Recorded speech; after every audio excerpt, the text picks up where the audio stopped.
Alright, first time I'm going to use a shoebox. On the left, as you can see, I have my shop compressor, 3-gallon shop compressor. On the right, you can see there's the shoebox.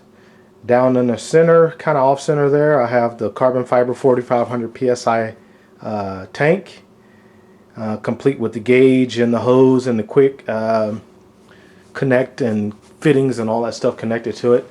Anyway, this is going to be the first time I'm going to run it, so we're going to start off by fill the shop compressor. Let's turn that on.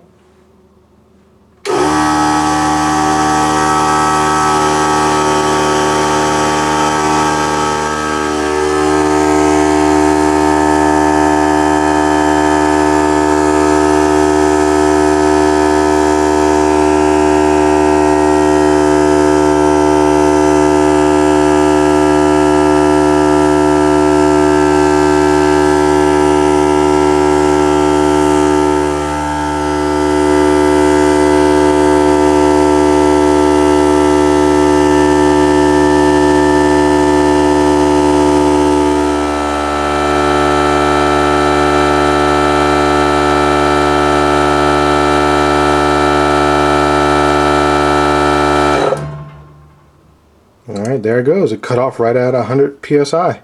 It's the very first time I've run this new compressor. So now, as you can see here, here's the regulator. This, as it says here, pressure to the tool. Right now it's off, so the air is just in the tank only. There's nothing coming out. As you turn the knob, it goes up. That's your regulator going to the tool. They only recommend about 85 to 90 psi. In my manual it said 85, so 85 is what I'm going to set this thing at. No more, no less. At least not for now. So open it. And there you have 85 psi. Okay, so now I'm going to come over here. Okay, now we're going to open the valve on the carbon fiber tank. I think it should have about 3,900 psi. Let's see what we got in here. Open this, that way air can finally flow into the tank as I'm filling it. Yes, I'm seeing about 39, I guess. So let's open this. And let's turn on the shoebox. Here you go.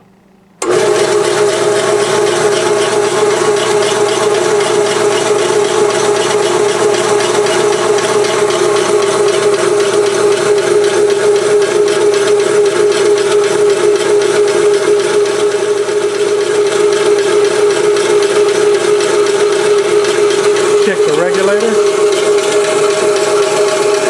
We're holding about 85 psi.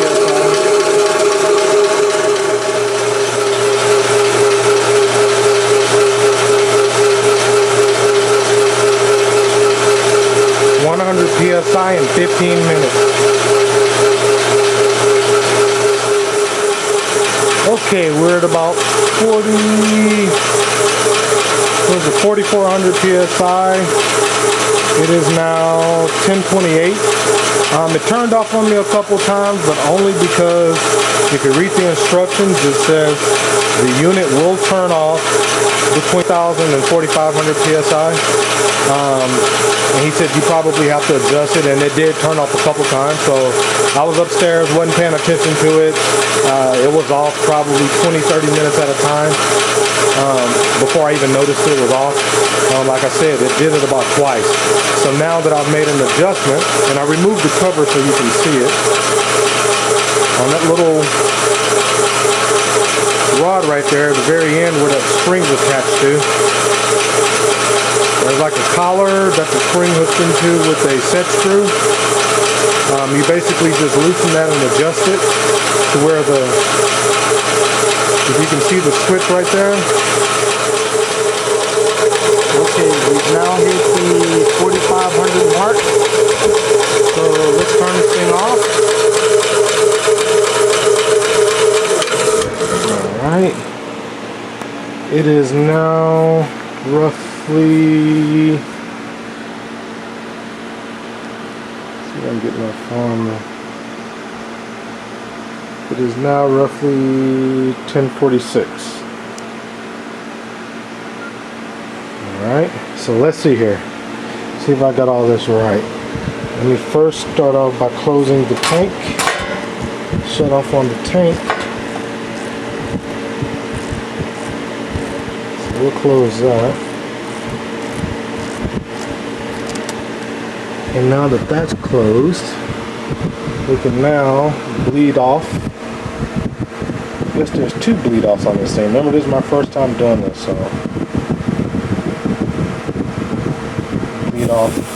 There we go, from the shoebox. And the pressure is dropping on the gauge.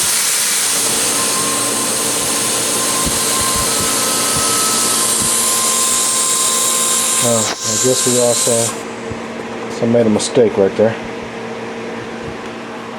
We can also bleed off. First of all, bleed the. Let's turn this off. The compressor, shop compressor. Turn it off. It's now off. Let's turn the.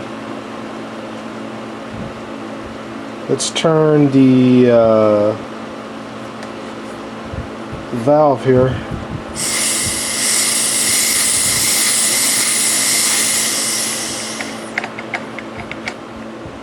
Alright, so that was pretty much it. This tank still has pressure in it, but I can relieve that later. It's not a problem. But the side going to the shoebox, as you can see, empty. It's empty. It's all empty. Shoebox is now empty, as you can see, valve there. Everything is empty.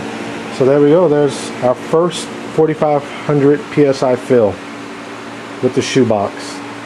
And yes, I do have the shoebox apart because I was taking video earlier and had my fan down here cooling it off as it was running.